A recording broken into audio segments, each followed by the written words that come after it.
Ano man ang mga hinihintay mo, kung meron kang great anointing ang Lord sa'yo, at alam mong may pinagagawa sa'yo ang Lord, you have to trust Him.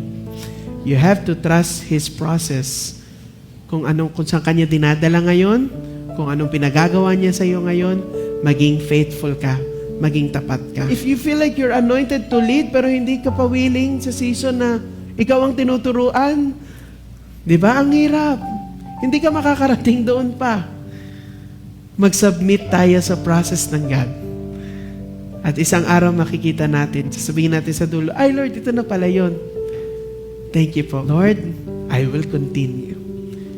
At yung mga pinagdaanan natin, yun yung magiging inspiration natin.